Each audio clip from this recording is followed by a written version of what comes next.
Lideramos el camino de la opinión pública y buscamos que la cultura del debate alcance consensos y soluciones a los problemas de nuestro país.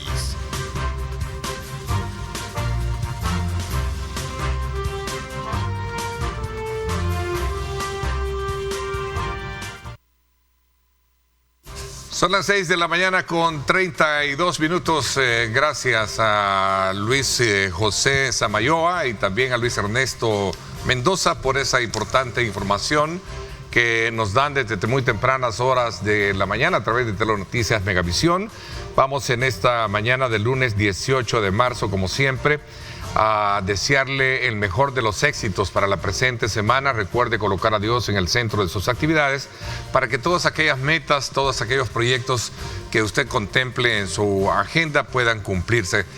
Una advertencia de parte de las autoridades de medio ambiente es que estemos poco expuestos precisamente a los rayos solares. Vamos a tener la continuidad de lo que hemos tenido en los últimos días. Desde luego un impacto fuerte en las altas temperaturas, lo cual genera estos calores tremendos que hemos tenido, ¿verdad? Especialmente este fin de semana. Por lo cual es importante mantenerse hidratado y evitar la exposición al sol. Vamos en esta primera parte del programa a hacer una lectura de cómo está el país postelectoralmente hablando. Quiero darle la más cordial bienvenida a Eduardo Escobar, director ejecutivo de la ONG Acción Ciudadana. Bienvenido, Eduardo. ¿Cómo estás? Qué gusto tenerte. Buenos días. Buenos días, Ernesto. Gracias por la invitación. Siempre un gusto compartir con usted este espacio.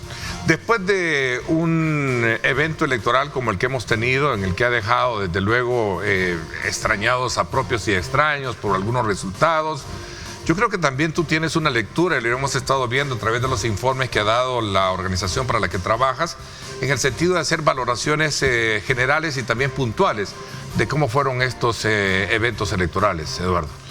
Bueno, yo creo que lo que habría que tener en mente sobre estos procesos electorales es el aspecto de si estos procesos tuvieron los elementos necesarios para hacer unos procesos democráticos con todo, digamos, con toda la palabra. De eso vamos a hablar definitivamente. Bueno, vamos a también, como siempre, invitarlos a todos y cada uno de ustedes a que participen a través de nuestro WhatsApp. Creo que es importante, decía, de que conocer desde los informes que han estado dando, desde tu postre, como en este caso de tu posición como director ejecutivo de Acción Ciudadana, los aspectos relevantes que de alguna manera determinaron el resultado de lo que tenemos hoy en día.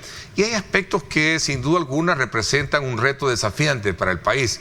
Yo creo que así ya entramos en esa amplitud para conocerlos, como por ejemplo el sistema de administración que va a tener esta conjunción, esta unión de distritos ahora en un solo municipio, de los 44 que se hablan. Yo creo que la elección, Ernesto, deja varias lecciones, varias cosas que hay que analizar. Precisamente porque han significado cambios, han significado, digamos, un nuevo escenario, y esto sin duda para el país tiene que, como digo, tiene que ser analizado el impacto que esto tiene. Un tema que creo que es importante señalarlo, Ernesto, y en otro programa lo habíamos hablado, el sistema de partidos políticos. O sea, quedó debilitado, más debilitado de lo que estaba, y pues, digamos, se confirma que se va migrando a un sistema de partido hegemónico. Entonces, allí hay un tema importante que analizar, esa traslación a otro tipo de sistema y el debilitamiento del sistema de partidos. Y digo esto porque cuando un sistema de partidos implosiona, un sistema de partidos se debilita, eso da margen para, o ya sea un partido hegemónico o para figuras de caudillo. Entonces, eso creo que hay que analizarlo también del proceso electoral. Lo otro, aspectos de competitividad, Ernesto.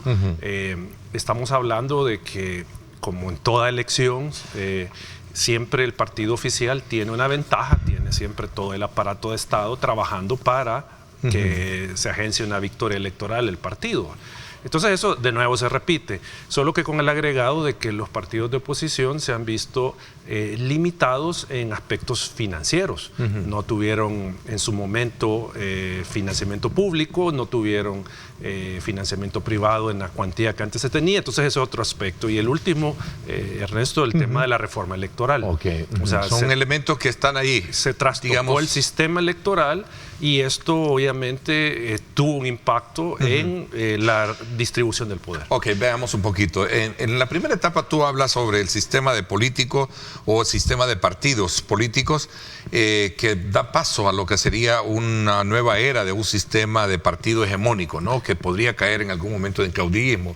Pero este es el anhelo que siempre todo partido político ha buscado, que no han tenido las oportunidades porque el soberano no se los ha dado. Esa es otra cosa, Eduardo. No, eso es así. ¿Cómo entender y comprender que los tiempos en política, perdóname así, cuentan, ¿no? No, claro. Obviamente el partido Arena en su momento buscó tener esas mayorías. El partido FMLN igual lo buscó y no lo logró. El partido Nuevas Ideas sí lo hace. O sea, obviamente eso tiene diferentes implicaciones porque los partidos Arena y FMLN tuvieron que pactar y en algunos momentos hasta comprar gobernabilidad. Y eso incluso ha sido a lo largo del debate seriamente cuestionado porque eso promovió mucho la corrupción. Ahí surge la famosa figura del hombre del maletín negro. Sí, ¿verdad? O sea, tiene sus, digamos, sus peros esa configuración, pero también no hay que perder de vista, Ernesto, que la actual también genera otros efectos. Tal vez no digamos, el maletín negro directamente así, pero sí, por ejemplo, este resultado, y eso es otro de los aspectos que hay que analizar, Ernesto, es que de nuevo el país va a quedar a expensas de la voluntad de un partido político para la elección de los funcionarios que el Estado tiene para controlar el ejercicio de la función pública. ¿A qué me refiero? Corte de Cuentas, Corte Suprema, Fiscal General. ¿Y cuál es el problema con esto? Que obviamente al yo tener todo el control, pues yo nombro funcionarios que son, digamos, de mi confianza para fiscalizar mi ejercicio del poder. Pero el punto es, ¿quién va a querer... ¿Quién se va a autocontrolar? O sea, el Partido Nuevas Ideas se va a querer autocontrolar nombrando un buen fiscal para que ejecute su labor, nombrando una buena Corte de Cuentas para que audite los fondos públicos de manera eficiente. Ahí es donde vienen las preguntas, Ernesto. Sí. Entonces es un escenario lleno de más preguntas que respuestas. Yo creo que sí, en algunos aspectos, y tal vez hay respuestas, Ernesto, pero tal vez no hay que adelantarse, pero lo que quiero plantear es, ok, ¿se tiene gobernabilidad? Sí, tiene gobernabilidad, no necesita aparentemente de maletines negros. Pero el problema, Ernesto, es que los controles entre las instituciones, que al decir control no estamos hablando de algo negativo, algo que va a obstaculizar el ejercicio del poder. Estamos hablando de los controles, por ejemplo, de que se utilice bien los fondos públicos, ¿sí? Los controles de que la administración pública sea transparente, entregue la información de toda su gestión. A eso nos referimos. Entonces, cuando se da una situación como la que estamos viviendo, esos controles tienden a minorarse, porque el partido en el poder no le conviene tener una institucionalidad fuerte, sino que por el contrario, disminuye los controles, aminora, digamos, toda esta institucionalidad que le va a controlar, precisamente para ejercer el poder sin ningún tipo de restricción, sin ningún tipo de control. Entonces también está ese lado. Fíjate que aquí hay un elemento que voy digamos, a colocarlo sobre la mesa, porque es punto de discusión, análisis y, como tú dices, ¿verdad?, un poco poniendo en perspectiva las condiciones hegemónicas en las cuales ha caído el sistema político hoy en día, es el hecho de que también se habla mucho sobre el tema de la reforma constitucional, ¿no?, que podría venir. Y sobre todo en aspectos meramente puntuales. Te voy a poner un caso muy específico. El árbitro electoral, por ejemplo, ¿no? ¿Será que serán condiciones favorables para mantener vigente lo que por años, no solo en este tiempo se hablaba, sino que por años se ha dicho que es importante que el ente, en este caso el Tribunal Supremo Electoral, pueda tener las funciones divididas, lo que es la parte jurisdiccional, ¿verdad? Bajo ese enfoque de carácter jurídico, pero también la parte administrativa.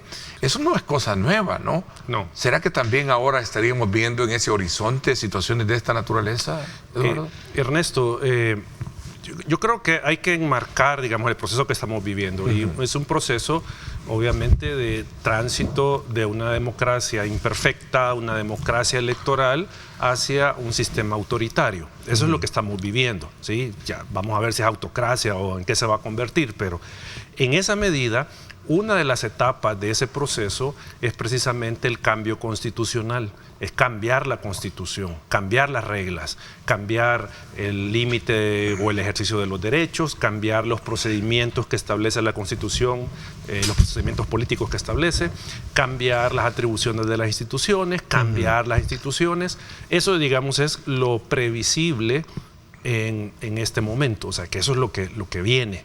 Y en esa medida, hablando de lo electoral, pues obviamente está en la mesa, aunque ha dicho el presidente de la Asamblea que no lo tienen en discusión. Sí, claro. Él dijo públicamente eso, pero... Bueno, pero acordate que de aquí al 31 de, ¿qué? ¿De abril? Sí, 30 puede pasar cualquier cosa. 30 de abril, ¿verdad? Puede pasar cualquier cosa. Pero el punto es que no debería de extrañar, y con esto no estoy diciendo que está bien, o sea, necesariamente, pero no debería extrañar que se dé un cambio constitucional, ya sea en algunos aspectos puntuales o que tengamos, digamos, un proceso constituyente originario, ¿verdad? O sea, que se emita una nueva constitución. Eso creo que no está, ¿sí? Digamos... lejos de pensar. Lejos de ¿Y pensar. en ese olfato analítico tuyo, qué ves? No, yo no sé si van a seguir la lógica de la propuesta que hizo el vicepresidente.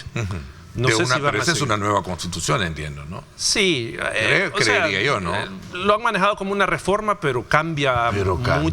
Casi no recuerdo cuánto es el porcentaje que se hablaba en su momento. Lo discutíamos con el doctor Julio Valdivieso y él hablaba de que sí, estamos hablando de un buen pastel. Sí, es un buen cambio. Un buen cambio, ¿no? El punto es que en el tema del Tribunal Supremo Electoral, por ejemplo, no sabemos si van a adoptar ese procedimiento de elección y si van a adoptar esa configuración de una autoridad electoral, que sería un ente administrativo que organiza la elección y luego una entidad jurisdiccional que sería una sala de lo electoral en la Corte Suprema de Justicia. O sea, no sabemos cómo se van a decantar o cuál va a ser la solución que le van a dar. No sé si van a adoptar esa o simplemente van a cambiar el procedimiento de elección y quienes proponen a los magistrados. O sea, porque puede ser solo algo a ese nivel, Ernesto, de quienes proponen no cambiar el modelo, porque esa es una posibilidad, no cambiar el modelo. Autoridad que concentra las dos funciones, pero se cambia quienes proponen a las autoridades que lo van a dirigir. Eso es otra posibilidad también que habría que analizar. Solo que hay que decir algo, Ernesto. Si nos apegamos a lo que dice la Constitución y lo que establece la jurisprudencia, a esta fecha, Nuevas Ideas ya no podría hacer ninguna reforma constitucional. Ya, en esta legislatura. Porque no fue sometida a, digamos, como aprobación para que la población lo... Así es, porque hay una sentencia de la Sala que establece que cualquier reforma a la Constitución, en su primera etapa, que es el acuerdo de reforma, tiene que ser presentado por el partido o por los diputados que lo promueven antes de la elección legislativa. Tiene que hacerse de esa manera para ese efecto de lo que usted decía, que la ciudadanía conozca de que este partido quiere promover X reforma. ¿no? Por ejemplo, puede ser el aborto, puede ser la pena de muerte, digamos que son los temas polémicos. Y eso no se hizo. Entonces, eso no se hizo. Recuerdo que Romeo Auerbach en algún momento tuvo la intención con una iniciativa que creo que no, tendría que haber sido con 10 diputados. Con 10 diputados. 10 diputados, no solo uno. Tendría que haberse propuesta por 10 diputados. ¿Está vigente esa resolución? Sí, porque no he escuchado mucho hablar de ello. No, lo que pasa es que no la van a decir y no la van a querer acatar. Ese es el punto. O sea, por eso decía yo, hablando en lo ideal, ¿verdad? En lo jurídico. Sí, en el ideal de las cosas, ¿no? Sí, que tienen esa limitación. Aunque recordemos que hay un imperio, en el imperio estoico, en la filosofía estoica, decía Tolkien, que decía, bueno, miren, cuídense, en esos discursos justos pueden ocultarse a veces iniciativas malvadas, perversas, ¿no? No, pero digamos, en este caso, de acuerdo, pero en este caso la limitación de cuándo se puede hacer una reforma es precisamente con el fin que la ciudadanía conozca y que pueda ser objeto de debate ciudadano y que el ciudadano o la ciudadana pueda decir, bueno, yo voy a apoyar este partido que está promoviendo eso. Pero el deber ser es ese, ¿de acuerdo? Claro. Ese es el deber ser. Recordemos que hoy estamos viviendo nuevos tiempos, donde en política se hace y se deshace, ¿no? Sí, lastimosamente, Ernesto. Y algunas cosas son certeras y lo queremos ver desde el punto de vista para otros y a lo mejor para otros eso es negativo. Te voy a decir una cosa, te voy a plantear te voy a hacer un planteamiento para conocerlo desde tu perspectiva. ¿Qué opinas? ¿Tú sos de la idea de que el Tribunal Supremo Electoral debe separarse sus funciones de lo jurisdiccional y lo administrativo? Tiene sus bemoles eso, Ernesto. A ver, cuéntame. Y no estoy cerrado a la idea, pero digo, habría que analizar y llegar, pues obviamente, a una decisión política de qué es lo que le conviene más al país. Sí. Siempre se ha dicho que cuando el tribunal está conformado por, supuestamente ahora ya no por gente de partidos, pero sí gente de confianza de los partidos, se genera una dualidad. La autoridad electoral tiene el rol de juez y parte, ¿verdad? Esa, digamos, ha sido siempre el señalamiento. Y en esa medida, el tribunal toma la decisión, se impugna la decisión, es el mismo tribunal el que va a resolver sobre su decisión. O sea, es difícil que la cambie. Casos puntuales vimos en esta periodo electoral, donde muchos se preguntaban cómo es posible que ellos mismos estén diciendo qué van a hacer si el mismo están emitiendo juicios también. Entonces, ahí hay un tema, pero y por eso se plantea ese modelo separado de funciones, donde una autoridad es la que decide sobre el proceso electoral en su etapa de organización. Y hay otra instancia a la que puedo recurrir para que me dé que es la que establece la legalidad de las decisiones de la autoridad. Pero, por ejemplo, estaba leyendo en México que se había llegado hasta extremos donde, por ejemplo, tener una papeleta aprobada, eso era un calvario. ¿Por qué? Porque la autoridad electoral emitía la papeleta, había alguna inconformidad y entonces llegaban ante la autoridad electoral, que es jurisdiccional, y frenaba el proceso de emisión de papeletas, por ejemplo, porque se estaba, digamos, dilucidando si era legal o no la queja de partido o candidato. Entonces, decían que ese modelo también tenía ese problema de que podía en un momento dado significar bloqueos de la autoridad jurisdiccional a la administrativa y poder afectar el desarrollo de una elección, o sea, poder complicarlo. También tiene, digamos, ese tema, ¿verdad? Y como le digo, Ernesto, estaba viendo ese caso de México que decían hasta para una papeleta, tener una papeleta era sumamente complicado por ese proceso de control que había. Ok, te voy a poner otro ejemplo porque creo que es importante bajo ese, digamos, estudio que se puede hacer de qué es lo que verdaderamente hay que actualizar, dicen, ¿no? El término yo creo que es el que se ocupa es actualizar. Por ejemplo, el tema de la Corte de Cuentas de la República, pasar a un Estado controlador o una figura más de contraloría que podría ser mucho más beneficiosa a la que se tiene hoy en día, que según para algunos no funciona, pero para otros no es que no funcione, sino que es cuestión de aplicación de la ley, ¿no? Es que yo creo que hay una mezcla, Ernesto, sin descartar de que hay que revisar el modelo institucional para ver si hay que hacer ajustes. Pero también hay que ver el tema de la aplicación de la ley. Exacto, sí. O sea, porque de nada sirve. Porque dicen, yo se lo he escuchado decir a muchos abogados, colegas tuyos, que en el país no es un problema de leyes, es un problema de aplicación. Sí, es que ese es el punto. Porque estamos hablando de la Corte de Cuentas, pero, por ejemplo, en una fiscalización, me acuerdo con una pandemia, los auditores llegaban, no los dejaban entrar o no les daban la información. ¿Y por qué algún ministro o algún ministerio no daba esa información? ¿ya? Hasta bloquearon a la fiscalía cuando iba a entrar a un ministerio a incautar o a revisar no sé qué es lo que iba la fiscalía. Entonces, Ernesto, aquí se puede establecer un nuevo modelo de fiscalización de fondos públicos con una corte de cuentas o una contraloría, como le queramos llamar, pero si no hay, digamos, un comportamiento de cumplimiento de la ley de parte de los auditados, entonces de nada va a servir, porque también hay que tener eso en mente, pues, o sea, si con lo que está se podría hacer algo, pero las autoridades no colaboran en entregar la información o, digamos, se puede determinar alguna responsabilidad, pero eso se maneja de otra manera para no afectar a los funcionarios, entonces de nada sirve que se tenga una autoridad diferente. O sea, porque el punto es, como digo, sin descartar la revisión del diseño, introducir nuevos procedimientos, etcétera, pero también hay que ver el tema del cumplimiento de la ley por parte de los que van a ser auditados, porque si yo al final cierro las puertas, cierro la información a la auditoría de la Corte de Cuentas, entonces ¿en qué estamos? O sea, no sirve de nada, porque obviamente se quiere reformar la institución para que sea el garante del buen uso de los recursos estatales.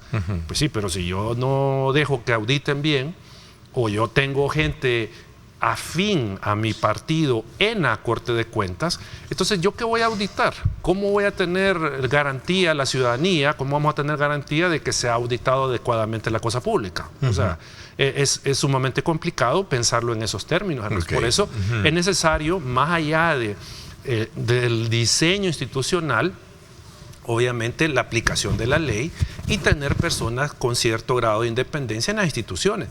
Por eso es que yo decía, Ernesto, hace un momento, uno de los efectos de la elección, de estos resultados, es que de nuevo queda todo en las manos de nuevas ideas para elegir a los funcionarios que tienen que hacer este nivel de control, ejercer este rol de controlador, queda en manos del partido y pues obviamente en la lógica, en lo que sucede en la realidad, yo no voy a poner a alguien que me esté contando las costillas, yo voy a poner a alguien que me facilite la gestión. Entonces, ese es el problema al final, Ernesto.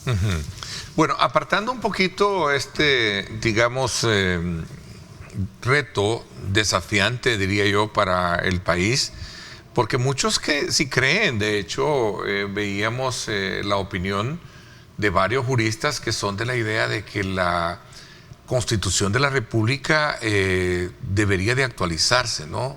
La que tenemos viene desde 1983, ¿sí?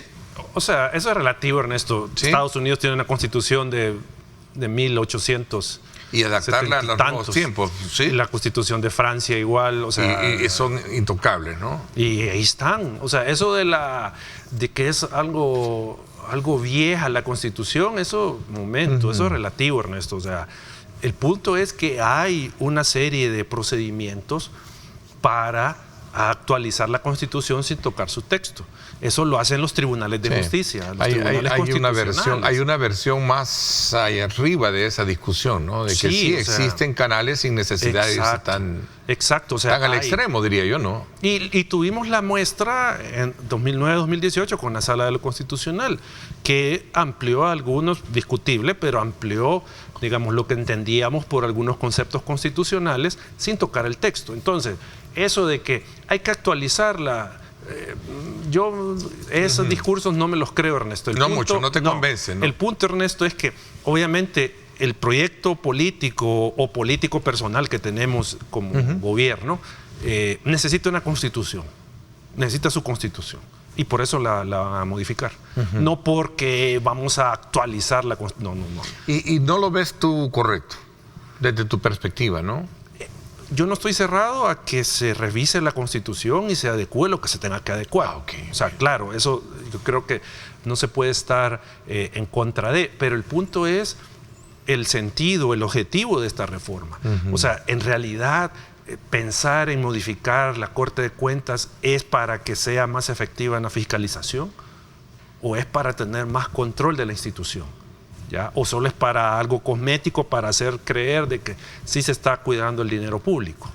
O sea, ¿para qué se quiere hacer la reforma? Entonces, yo en este momento, si bien, como digo, pueden haber aspectos de la Constitución que hay que reformar, pero yo lo veo más como la siguiente movida en el tablero de ajedrez que tiene el gobierno, hacer su Constitución.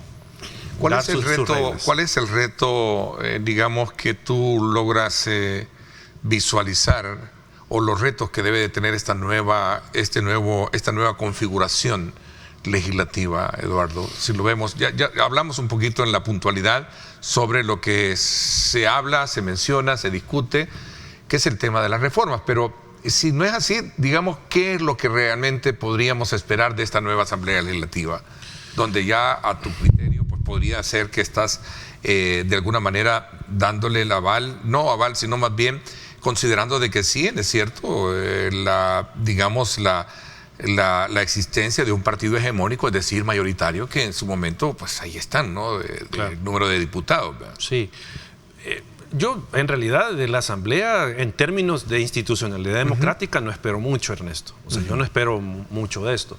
Tal vez uno puede esperar que, junto con el gobierno, mejoren las condiciones de vida en materia económica de la población. Eso es lo que uno podría esperar de la Asamblea.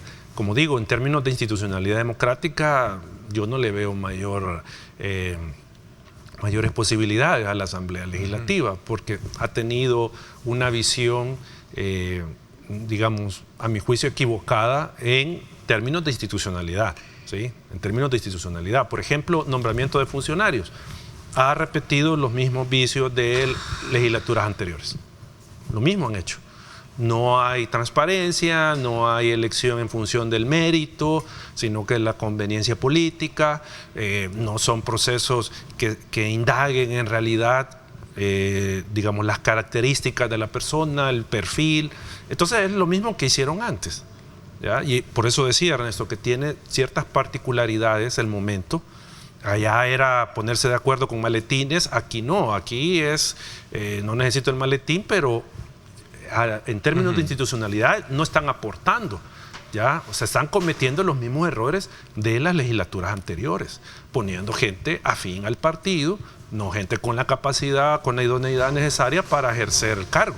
Entonces, digo, en términos de institucionalidad, yo no veo una posibilidad de mejora. Entonces, por eso yo no espero nada en esos términos.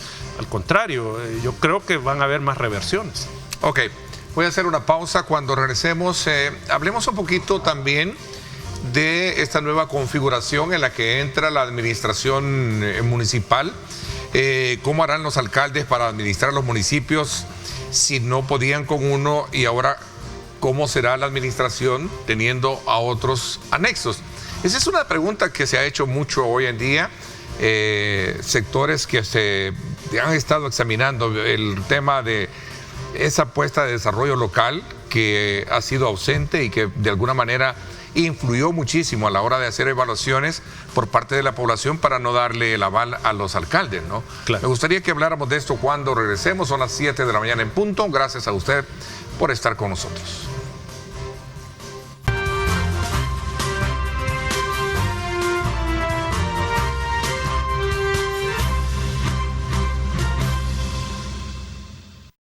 Gracias a usted por estar pendiente de nuestra señal y estar debidamente enviándonos sus comentarios, sus preguntas a través de nuestro número de WhatsApp que aparece en la pantalla inferior de su televisor, para que usted nos haga llegar la pregunta pertinente del análisis que estamos haciendo esta mañana con Eduardo Escobar, director ejecutivo de Acción Ciudadana. Y hemos hecho una lectura sobre el resultado electoral y sobre todo también desde los principios básicos de la discusión última que se ha generado en torno a la posibilidad de que tengamos reformas constitucionales en algunos aspectos puntuales, así como también del reto desafiante que existe ahora para esta nueva legislatura.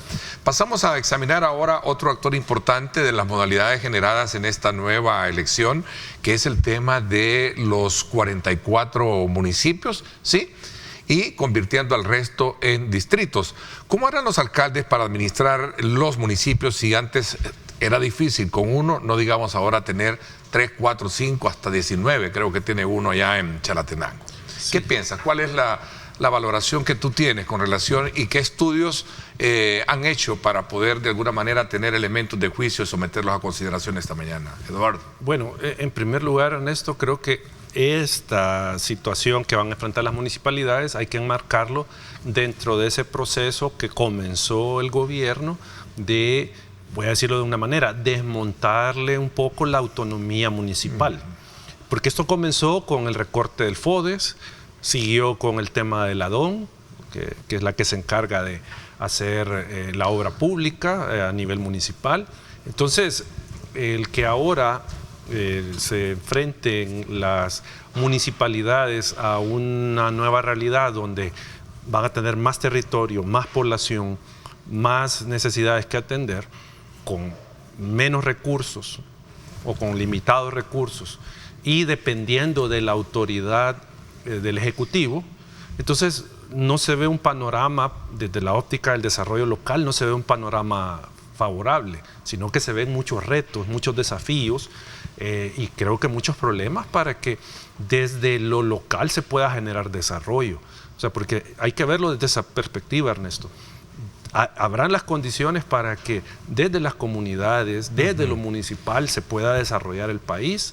Eso habría que preguntarse si están esas condiciones. Y no digo que antes las estaban, o sea, claro también, o sea, antes se habían hecho ejercicios, por ejemplo, de algunas mancomunidades en La Paz, por ahí, por toda esa zona, para ver si uniendo esfuerzos las municipalidades podían generar desarrollo, podían generar bienestar para la ciudadanía.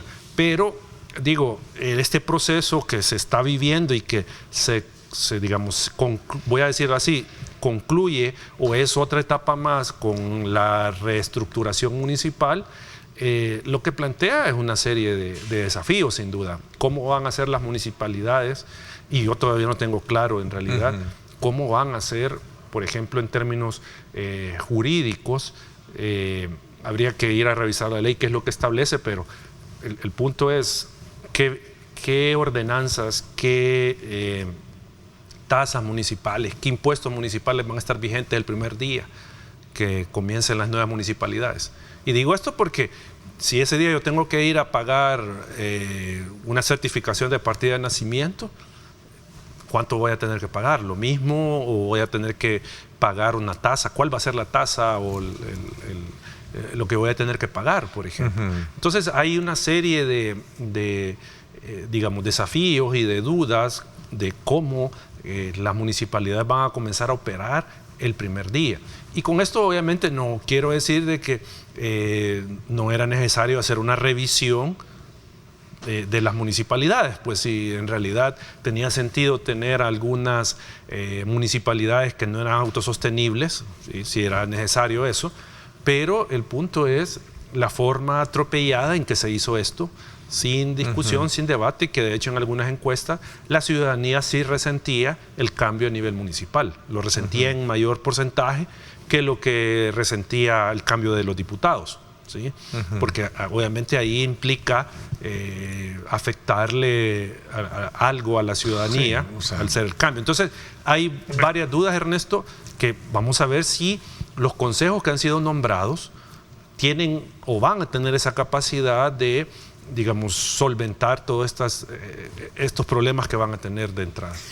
Fíjate que a la hora de hacer lecturas como la que estamos teniendo esta mañana, hay quienes piensan que van a tener que hacer ciertos ajustes con relación a ese tema. Vayámonos a un ejemplo muy específico, ¿verdad? En el caso del sector de Chalatenango, hay un municipio que creo que lo ha ganado el Partido de Concertación Nacional, ¿verdad? Que tiene 19 distritos. Sí, habría que ver la extensión. ¿Cómo vas a lograr impactar? ¿A partir de qué fondo vas a lograr? Yo creo que aquí también entra en juego el papel que la Dirección de Obras Municipales ha venido jugando. Creo que va a ser mucho más protagónico y mucho más, digamos, directo, ¿no? Pero ahí es donde se confirmaría lo que yo mencionaba, Ernesto, que ha sido disminuirle la autonomía a los municipios, sí, claro, y darle al gobierno más capacidad. Potestad para manejar, o sea para depender de ellos. Pero digo, eso estará apegado a la Constitución en primer lugar, ese es un punto. O sea, si esto no es una invasión a la autonomía municipal. En segundo lugar, si tendrá los resultados efectivos para la gente. Porque también hay que ver esto, si la DON ha sido efectivo. Yo he escuchado casos de municipalidades que, digamos, el problema que dicen es no hay obra, no hay servicios municipales eficientes porque no hay plata por el FODES. Y la DON es muy burocrática, según algunos casos he escuchado, y no tiene, digamos, una respuesta inmediata para atender algunos problemas. Entonces, digo, ¿qué es lo que se va pensando, Ernesto? Esta reforma, todo este cambio, ¿era para fortalecer la gestión municipal y generar desarrollo? ¿O era para concentrar el poder en el Ejecutivo, para darle más poder al presidente? Porque al final, ¿quién tiene el poder en el municipio? El presidente, con el tema de las obras municipales. Él es el que tiene el control. Entonces, ahí es donde está, digamos, el cuestionamiento. ¿Para qué se hizo la reforma? ¿Se debatió, se analizaron los pros y los contras de la reforma? Obviamente que no. Simplemente se procedió en un momento, un interés político electoral, Ernesto. Y luego, obviamente, hay intereses financieros, intereses de dinero, por el manejo del dinero para las obras municipales. Entonces, yo sí veo también digamos, muchos desafíos, muchas dudas en el tema de cómo va a ser la gestión de los municipios, pensando, digo, en el desarrollo municipal, no en otras cosas, no en fortalecer la oposición. No, me refiero a cómo va a ser la gestión de los territorios. O sea, porque van a gestionar mucho más territorio, mucha más población y obviamente muchas más necesidades que tiene que atender. Lo podrá hacer con las condiciones actuales las municipalidades, porque diferente hubiese sido, Ernesto, ok, se hace la reestructuración, pero se libera de nuevo el FODES para estos nuevos municipios, para que tengan los recursos y puedan atender las necesidades. Si un consejo municipal no pudo atender problemas de recolección de basura en su municipio, ahora con 4 o 5 más, con más población, ¿cómo lo van a hacer? Porque obviamente recogerle la basura a 100.000 personas no es lo mismo que a 200.000.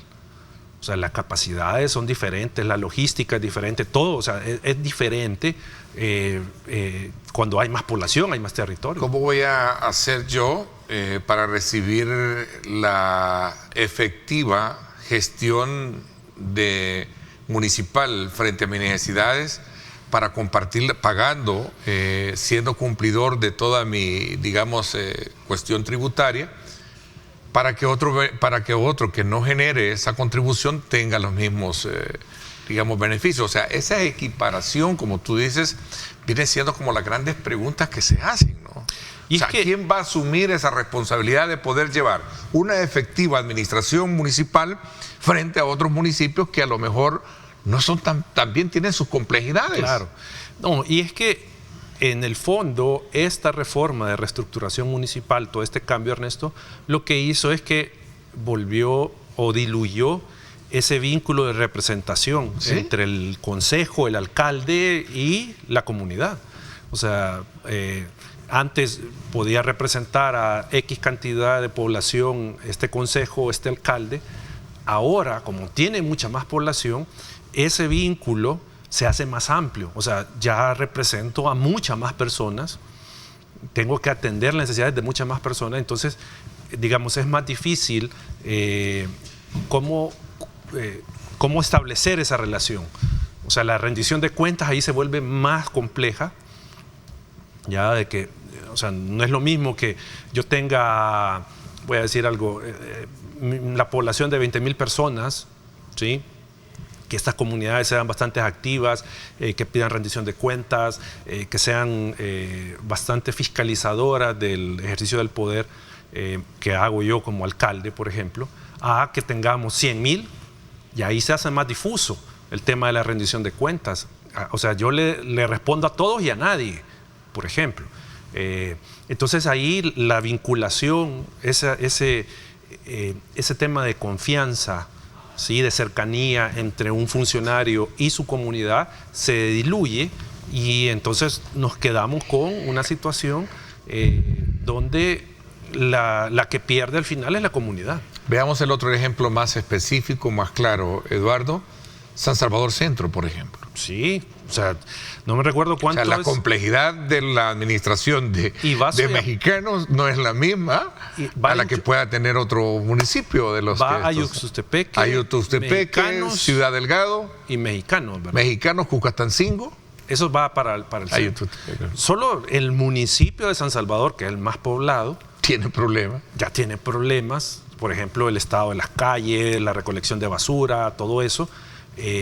Y ahora sumémosle esos nuevos territorios y esos nuevos problemas que, como usted bien lo dice, cada municipio tiene su particularidad.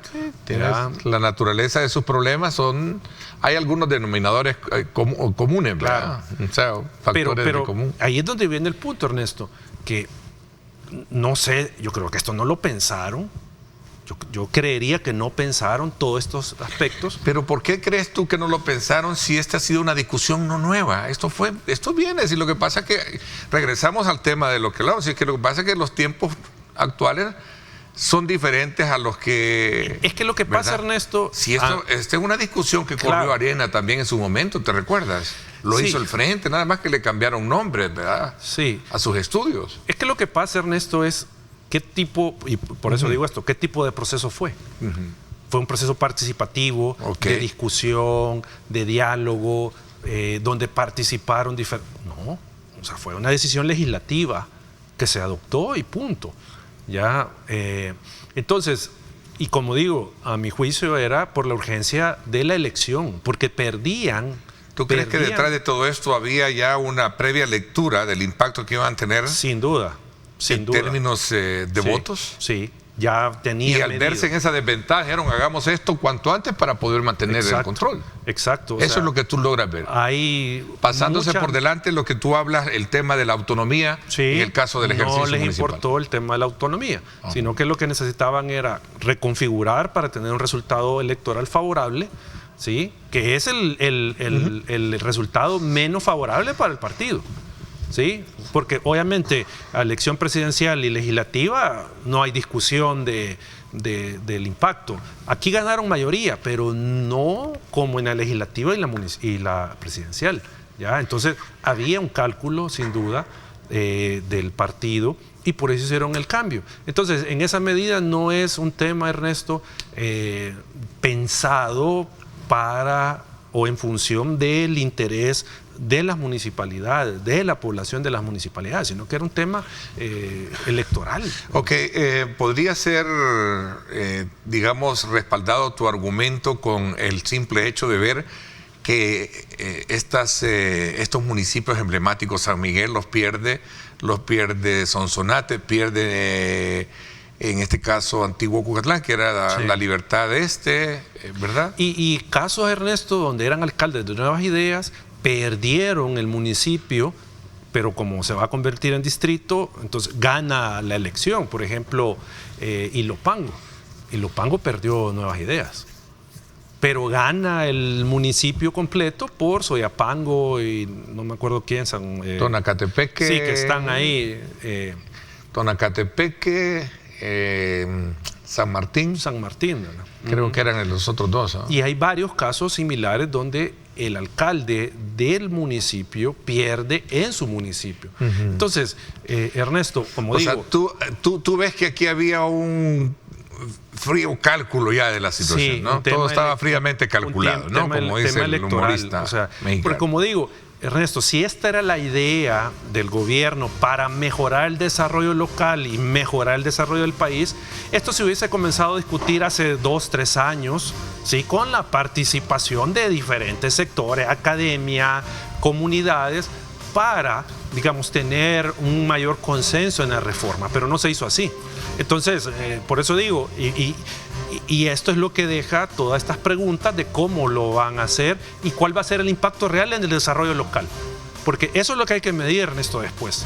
¿Se desarrolló no la comunidad, las poblaciones o siguieron igual? Ok, esa respuesta será el tiempo que nos la va a dar, ¿no? Exacto. Hay muchas cosas que todavía quedan en esa constelación de preguntas para saber realmente si esto funciona si va a funcionar o no va a funcionar. Lo mejor es que funcione. Al final creo que la población todos merecemos avanzar en muchos aspectos elementales, especialmente cuando se trata de mejorar nuestros municipios. Como siempre, es bien importante conocer tu punto de vista. Con esto quiero agradecerte que nos hayas aceptado la invitación a abrir la semana del día lunes con nuestros programas y particularmente con tu análisis. Gracias, Eduardo. No, gracias a ustedes, Ernesto, y un saludo a la audiencia. Gracias. 7:19. Cuando regresemos, vamos a continuar hablando bajo este mismo enfoque con el presidente de la Dirección de Integración, Alejandro Guzmán, que ya está acá con nosotros, y vamos a hablar precisamente sobre esos importantes también desafíos que se tienen, sobre todo cuando se dice que El Salvador, y lo ha dicho él siempre, bajo su lema que para nosotros ha sido siempre punto de análisis en esta plataforma, El Salvador es un suelo fértil para un mejor país. Vamos a ver de qué se trata. 7:20, regresamos con más. Quédese con nosotros.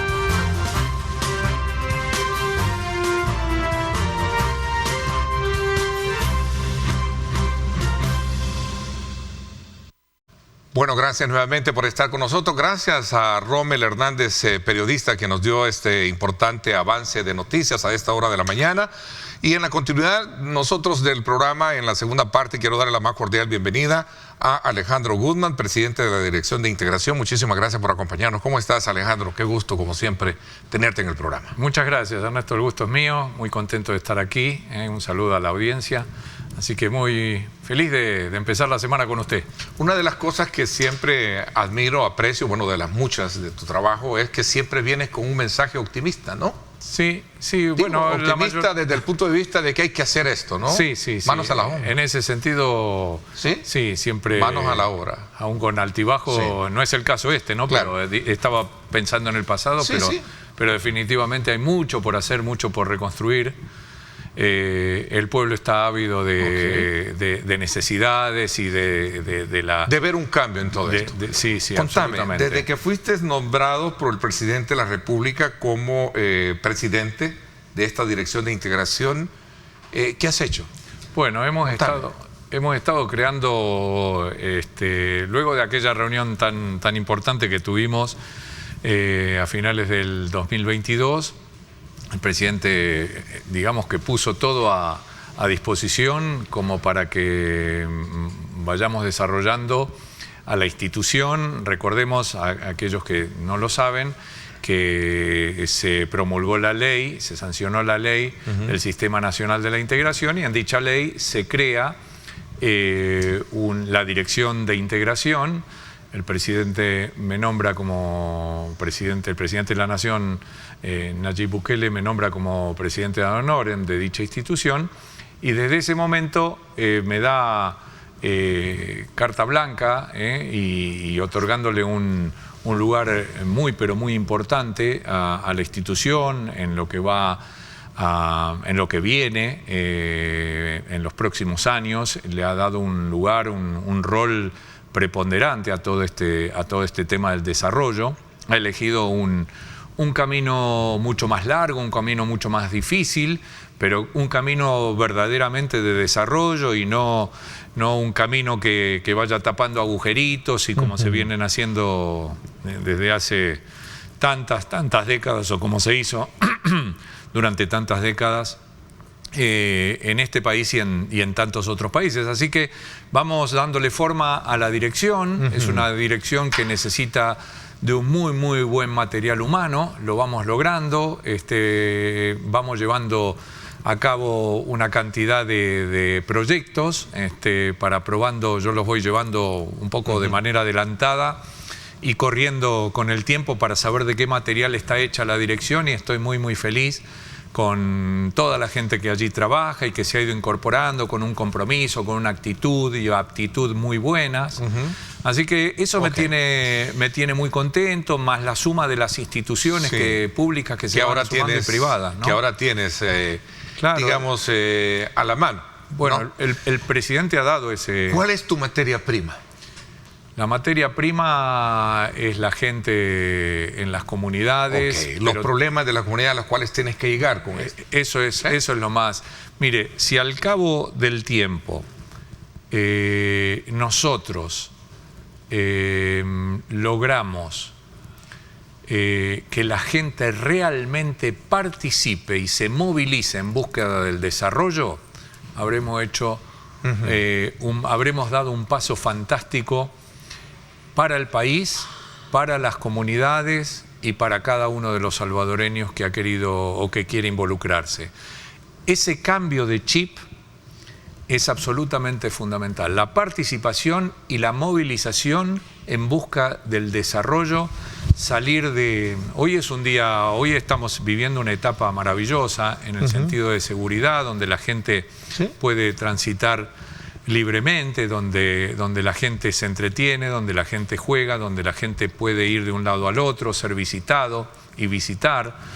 Y este estado de cosas maravillosos ensambla perfectamente el objetivo de tu dirección, de tu trabajo. Y ensambla sobre todo con el nuevo modelo de desarrollo. Porque tú tienes que quedarte ahí, en esas zonas que han sido recuperadas. Claro, nosotros estamos trabajando en las zonas que fueron absolutamente olvidadas y en donde apenas se hizo la política pública de la foto, estática, donde la gente no podía salir, no recibía a nadie, alguna que otra institución aparecía, pero eso impedía absolutamente el desarrollo, nunca se proponían otras alternativas. Bueno, este presidente decidió realmente apostar por un cambio complejo, importante y profundo y de desarrollo real del pueblo salvadoreño.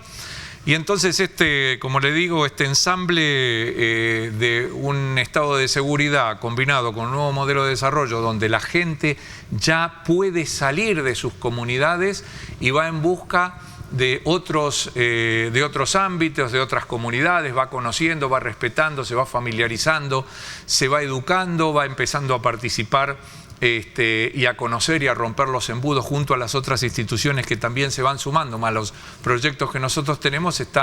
Estamos entre todos creando caminos y ahora es momento en donde la gente debe dejar sus huellas, ¿no? ¿Qué recoges de INSAFORP en términos del andamiaje, de la estructura? Cuéntame un poquito de esa metamorfosis, cómo se adapta y qué tienes. Bueno, INSAFORP por ley pasó a llamarse INCAF, se adaptó, ahora está a cargo de Paula Machuca, una profesional muy talentosa. Nos hemos reunido en distintas ocasiones y vamos a hacer bastantes cosas juntas en los cursos de capacitación, no solo de los jóvenes, sino de los vecinos en general, de los abuelos, de la población en general. Todo aquel que quiera estudiar lo va a poder hacer, pero también es necesario recalcar en esto, Ernesto, que el Estado, por más deseos y por más construcciones a partir de sus instituciones públicas y de las privadas que se van sumando, no puede entrar a la casa y obligar a alguien a que tome un curso o a que haga determinada acción en búsqueda de su desarrollo. Son las mismas personas las que tienen que también participar y ir en búsqueda de ese desarrollo donde el Estado lo está construyendo, donde el Estado está rompiendo esos embudos y construyendo esos puentes integradores donde antes no había naturalización de las relaciones. Antes el vecino, sea joven, vecino de edad adulta o adulto mayor, no tenía acceso a conocer otras comunidades, no tenía acceso a conocer una relación naturalizada con el estudio, con la capacitación, con la salud mental, con la salud física, con lo jurídico, con el arte, el entretenimiento, con el deporte, etcétera, etcétera, con lo laboral, con lo económico.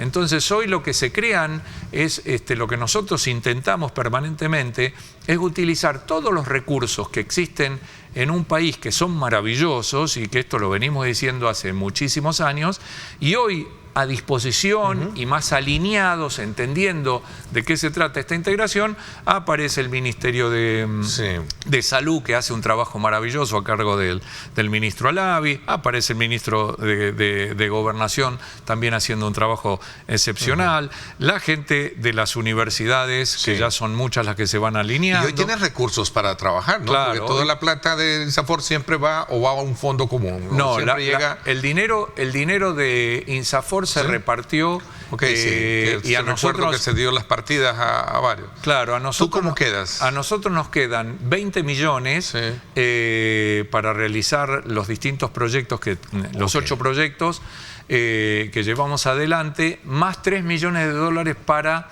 terminar de pagar a la gente de Injuve, que alguna de ellas se va a quedar con nosotros, pero ese ya es un presupuesto dedicado para cerrar la institución de Injuve que nosotros absorbimos. Nosotros, digamos...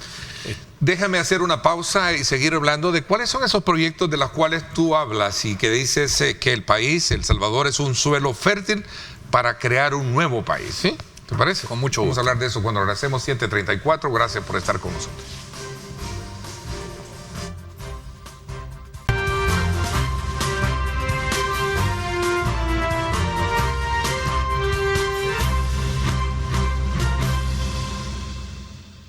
Bien, gracias nuevamente por estar con nosotros a esta hora de la mañana. Estamos con Alejandro Goodman, él es el presidente de la Dirección de Integración, y estamos hablando precisamente de cómo se adapta ya en estos primeros meses de trabajo, ¿verdad? Con una ley que ya te permite desarrollar bien todo el trabajo operativo, los enfoques de todos los programas que se tienen, los ajustes pertinentes. De eso hemos hablado hoy, pero quiero que hablemos un poquito bien de, digamos, de esa filosofía que por años a ti te ha, digamos, identificado, que crees que en el país sí se pueden hacer los cambios, especialmente en aquellas zonas donde el Estado ha sido el ausente. Recuerdo que me hablabas mucho, ¿no? Y de hecho, 2 semanas atrás has tenido actividades en lugares emblemáticos como La Campanera, en lugares emblemáticos como el sector de Las Margaritas, todos estos sectores que antes eran obviamente lugares en los cuales tú llegabas y decías, bueno, ¿y dónde está el Estado acá?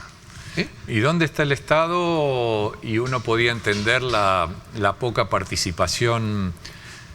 Para nosotros, Ernesto, fue fundamental crear una narrativa en función de lo que uno veía. Fue muy importante profundizar toda la parte teórica, porque eso le fue dando sustento de cómo construir.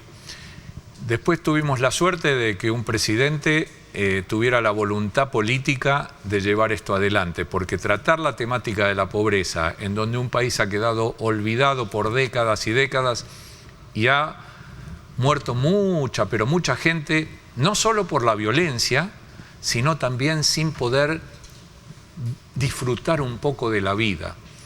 Entonces, por suerte, entre la voluntad política del presidente Bukele, entre las instituciones que poco a poco se van sumando a realizar y van entendiendo, van comprendiendo de qué se trata esta integración y de cómo se hace y para qué se hace y contra qué se hace y con quiénes se hace, y sobre todo la participación y la comprensión de la gente que debe participar, movilizarse e ir en búsqueda de ese desarrollo y no quedarse siempre en la desesperanza esperando que alguien lo haga, y que desgraciadamente esa esperanza nunca es completada. Ahora se juntaron estas maneras de pensar, de entender, de hacer, de construir, que resultaron absolutamente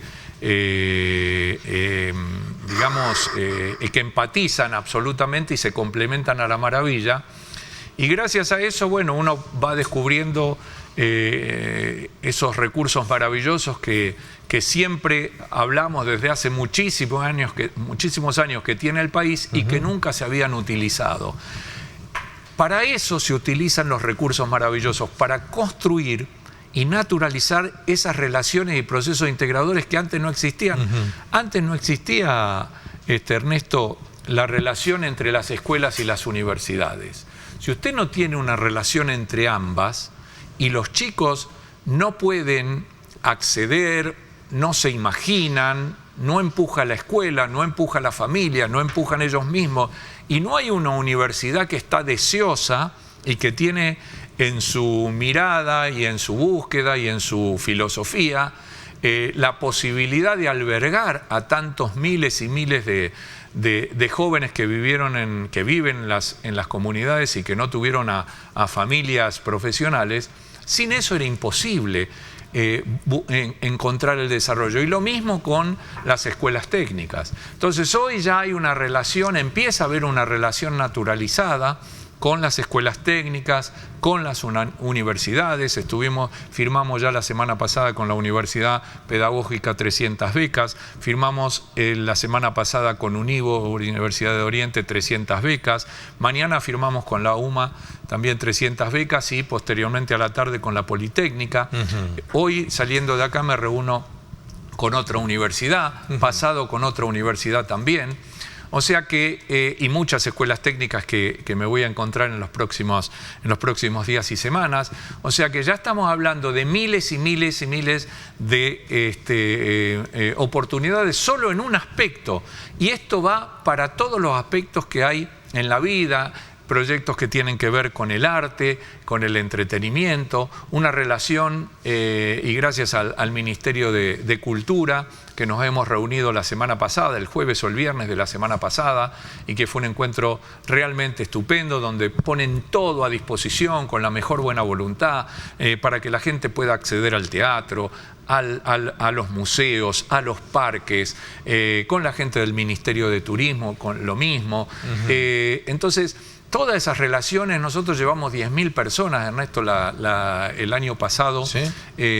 Con la gente para que se familiarice, para que naturalice una relación y para que el salvadoreño pueda florecer. Creció hacia adentro y hoy es momento de que el pueblo salvadoreño florezca. Y ahora creería yo, que a raíz de toda la política de seguridad que logró cambiar todos esos esquemas violentos en estas zonas, la población tiene más confianza de ser partícipe, porque yo recuerdo que tú hablabas mucho de la inclusión, tú hablabas mucho de la incorporación de la población a estos programas. Es que sin integración, sin participación... En el tema de la integración, que era tu política, tu filosofía de trabajo. No hay manera. ¿Sí?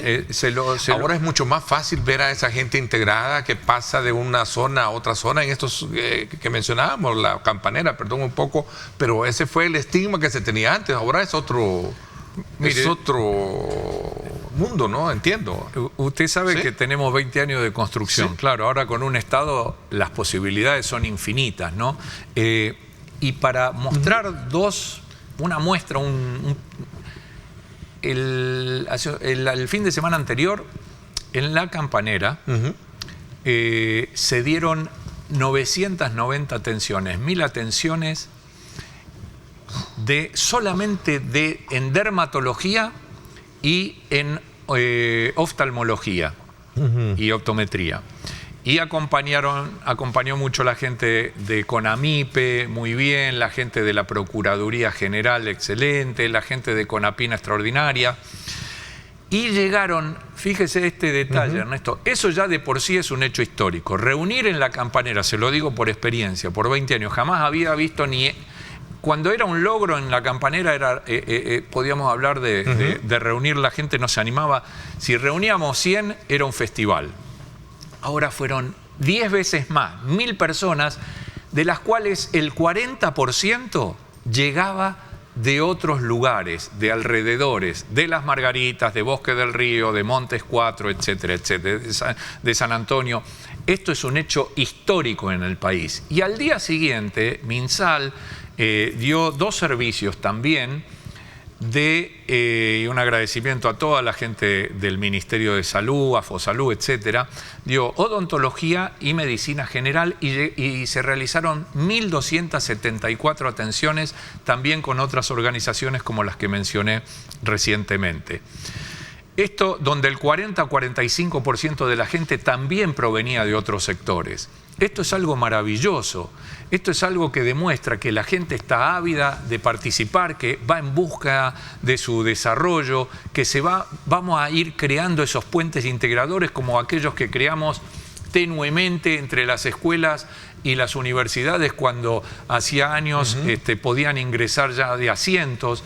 O sea, hoy estamos viviendo otra etapa, hoy estamos viviendo un momento histórico. Hoy la gente va a participar o está participando de estos procesos, de las ferias Integra, donde se realizan entre 10 a 15 atenciones con servicios que jamás había tenido acceso la población, servicios legales, servicios de refuerzos escolares, trabajadores sociales, jurídicos, de medicina, de salud mental. Yo justamente ahora más tarde, a las 10 de la mañana, me voy a reunir con alguien que es una eminencia, digamos, en la temática de salud mental, para ver si podemos desarrollar una especie de proyecto estratégico, porque la salud mental de la población salvadoreña está muy deteriorada porque han vivido bajo la violencia, encerrados en un estado carcelario en esas comunidades, y queremos tratar de revitalizar todo eso, entre otras cosas. ¿Logras visualizar, palpar esa situación que obviamente no puede ser extraño verlo, porque son zonas que han estado, lo que hemos estado analizando, bajo ciertos patrones atroces, ¿no? De la violencia, del olvido del Estado, etcétera, ¿no? Es que no se ha hecho... Por eso yo te decía, mira, se puede, es un suelo fértil para un mejor país. Es el mejor momento de hace muchísimas décadas. El país hoy ha sufrido muchísimo. Hoy se corrió todo ese velo de la violencia. Hoy la seguridad es el común denominador en todos lados, pero hay una población deteriorada, una población ávida que necesita transformarse y ser parte activa de este nuevo país, y ser parte activa de su familia, y cambiar y poder desarrollarse. Hoy vemos que ese deterioro en todos los aspectos, que no podían recurrir a un psicólogo, que no tenían una buena asistencia en salud, que no tenían posibilidades de capacitarse, de ir a la universidad, de escuelas técnicas, de lo laboral formal, de conectarse con el arte, de florecimiento. Hoy es el momento, pero encontramos situaciones graves, ¿no? Yo lo viví durante 20 años, yo esto más o menos lo sabía. El joven, el abuelo que vivió, el vecino que vivió en estas condiciones hacia adentro, porque no podía contar ni los buenos ni los malos momentos, porque se convertía en un blanco para la violencia. Hoy necesita de ese acompañamiento en todos los sentidos: emocional, intelectual, laboral, físico, etcétera, etcétera, económico, para poder salir adelante, para poder florecer y encontrar su potencial como ser humano. Así que, pero para eso necesitamos apelar a todos los recursos maravillosos que tiene un país, incluyendo la actividad privada, como lo están haciendo las universidades poco a poco, las escuelas técnicas. También necesitamos las empresas muchísimo que participen en todo esto. Pero y también las iglesias, ahí tenemos... Las iglesias, necesitamos mucho. Nos está viendo y te envía saludos el pastor Toby Jr. Muchas gracias, muchas gracias. Un saludo muy especial para el amigo. Sin duda alguna también concurren mucho a ese tipo de trabajo, ¿no? Muchísimo. De incorporar a la población bajo un esquema de confianza ahora en este nuevo tiempo que vive el país. Mire, sobre todo para la superación de esos problemas que hablamos. Me piden una pausa y seguimos hablando, ¿te parece? Cómo no, muchas gracias. Para no atrasar en esto, 7:48, gracias por estar con nosotros.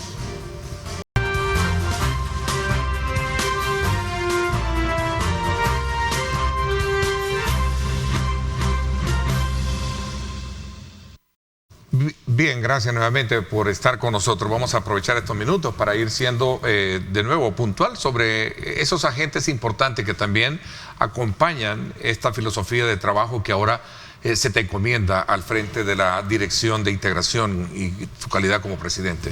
Aprovechando, Ernesto, el comentario que usted y el saludo del padre Toby Jr. El pastor Toby Jr. Quisiera aprovechar para invitar a todas las iglesias. Nosotros necesitamos mucho. Sí, hoy ningún recurso, ninguna institución, nadie debería quedar, nadie está exento de ser parte de este desarrollo, porque, mire, nadie debe estar excluido de esta tarea que es de todos, me quieren decir. Es de todos, es una construcción tan valiosa que cada uno participe, aun cuando alguno piense que está bien. ser parte de la construcción del pueblo y de una sociedad mejor enriquece muchísimo. Es maravilloso poder darse cuenta lo que uno puede construir con los jóvenes, con los vecinos, con las comunidades, con los abuelos. Lo forma, lo permite le permite a uno mejorar, esté en la posición social, cultural que se encuentre. Es enriquecedor y uno seguro que aprende muchas cosas también. No es solo de ir y enseñar o dar una mano, es parte de la vida de ser salvadoreño y de ser humano. Así que quisiéramos mucho tener es una invitación permanente a todos. A todas las iglesias. Porque va muchísimo más allá de una dirección. Ninguna dirección puede... Es más, yo le digo sinceramente, yo siento que el presidente de la Nación a mí me ha facilitado y me ha apoyado con todo, y la gente de los ministerios y de las secretarías nos ha apoyado tanto que digo que si algo sale mal, o las cosas que por ahí salgan mal son responsabilidad mía, porque siento todo el apoyo permanentemente, pero también necesitamos ese acompañamiento. Bueno, tienes que rodearte de un buen equipo de trabajo, ¿no? Exacto, exactamente. Y de buenos actores y actores importantes, como tú decías, universidades, sector privado, la iglesia misma, ¿no? Absolutamente. Pero que juegan un rol y han venido jugando un rol bien importante en esto, ¿no? Seguramente, sin dudas, y también es importante entender que no toda la gente está preparada para salir adelante o para querer involucrarse en un primer momento. No importa, lo vamos a esperar. O sea, no es que el tren pasa solamente una vez. A lo mejor la gente no está preparada en su momento, hay mucha gente que está desconfiada, hay otra que dice, bueno, voy a esperar a ver si los resultados que tienen otros son buenos, si la gente empieza a ser más feliz, etc. No importa, lo vamos a esperar. Le tenemos paciencia, lo esperamos siempre. Es importante que vaya cambiando ese chip para aquella gente que creció en la desesperanza permanentemente. Es normal que haya que sean reacios, pero sabemos, lo vemos, lo vivimos cada día y cada instante, que hay una necesidad y una voluntad de participar, y eso es maravilloso. Si podemos, ese es el gran logro que nosotros tenemos que anhelar, generar todas las condiciones para que los salvadoreños puedan transitar y desarrollarse, y que la gente participe y se movilice en búsqueda de ese desarrollo. Eso, si vamos consiguiendo eso como instituciones públicas, es algo extraordinario, y estaremos a la vanguardia de la mayoría de los países en Latinoamérica. Mira, aquí me preguntan qué función juegan los cubos en las zonas para el trabajo que tú proyectas hacer. Los cubos vienen cumpliendo un trabajo muy importante, ¿no es cierto? Los cubos primero ocupan un espacio en lugares específicos, en lugares que han estado muy marginados, en lugares muy dolidos. Y es una simbología importante para decir el Estado está aquí. Exactamente, en donde uno puede apoyarse como espacio. Miren, nosotros seguramente vamos a hacer cosas con los cubos porque son elementos muy importantes. Vamos a utilizar las sedes de Injuve, que son espacios riquísimos y enriquecedores. Vamos a utilizar seguramente muchos espacios donde estaba la Casa de la Cultura.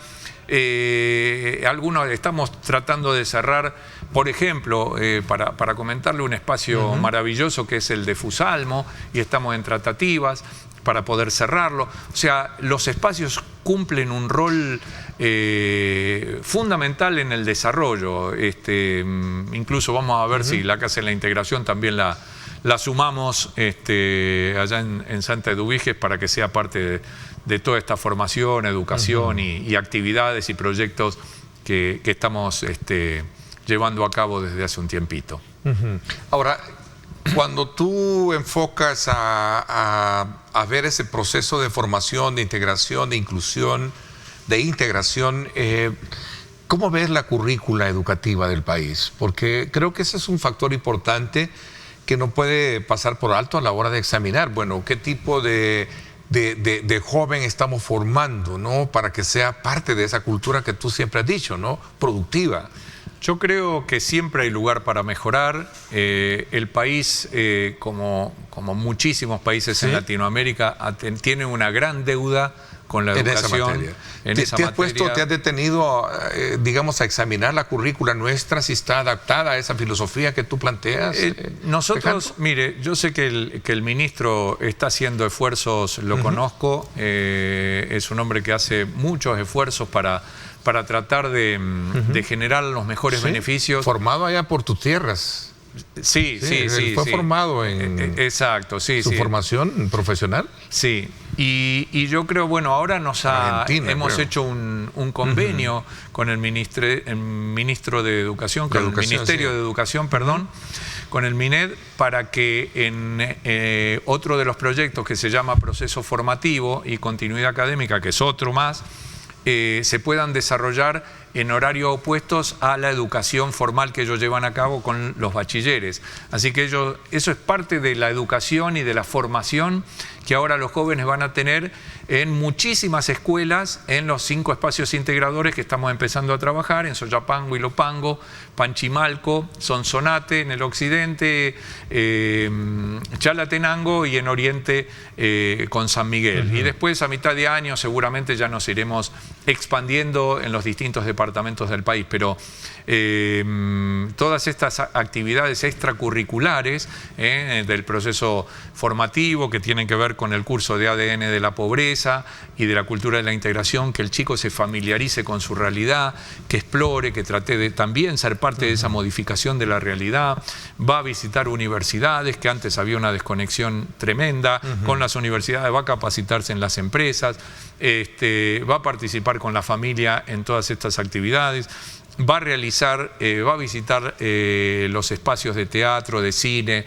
de museos, etcétera, va a participar de las ferias Integra y participa de 3 horas de labor comunitaria apoyando en los distintos proyectos. La verdad que la escuela es un epicentro de desarrollo y que debe convertirse, también no podemos dejar, a las escuelas las hemos abandonado, el Estado ha abandonado, los vecinos, las familias han abandonado a sus hijos, se ha creado una especie de cultura en donde casi es un depositario de todo la escuela, ¿no? Y los maestros pobres con un aula de 40 jóvenes con tantos problemas de aprendizaje, de educación, de violencia que tenían en el pasado y sin esperanzas de entrar en la universidad o de continuar sus estudios en escuelas técnicas, era muy difícil para ellos, ¿no? Hay que reconstruir todo eso, pero entre todos. Ok. En honor al tiempo, porque ya se nos fue el tiempo del programa, ¿te sientes satisfecho, comprometido con lo que hasta este momento se te ha encomendado? Me siento comprometido más que nunca, con una enorme responsabilidad por estar a cargo de una institución a la cual le corresponde liderar la transformación social de un país y de una población tan dañada, y muy conforme con lo que vamos viendo, pero satisfecho, le cuento, en unos años. Ok, así será. Te agradezco muchísimo, como siempre, tu visita. Muchísimas gracias. Es muy halagador venir a hablar del esfuerzo que se hace para sacar adelante a muchos jóvenes que sé que nos ven y que seguramente tienen abuelos y vecinos, ¿sí? ¿no? Que tienen esa energía ahí, ¿verdad? Latente, ¿verdad? Y dispuesta a colocarla en cualquier posición de manera muy positiva para salir adelante. Gracias. Vaya para ellos y también para los de la tercera edad, me decía, los ancianos también, ¿verdad? Y todos ellos que en su momento también necesitan de una mano, ¿verdad? Ser motivado. Gracias. Te agradezco muchísimo. Gracias, Ernesto. Gracias. Gracias a usted por estar con nosotros. Quédese. Tenemos una programación muy entretenida, muy alegre, para que usted pues diga, pues aquí, quedarse con nosotros. Pásela bien. Gracias. Y recuerden lo más importante, amar a Dios sobre todas las cosas. Lideramos el camino de la opinión pública y buscamos que la cultura del debate alcance consensos y soluciones a los problemas de nuestro país.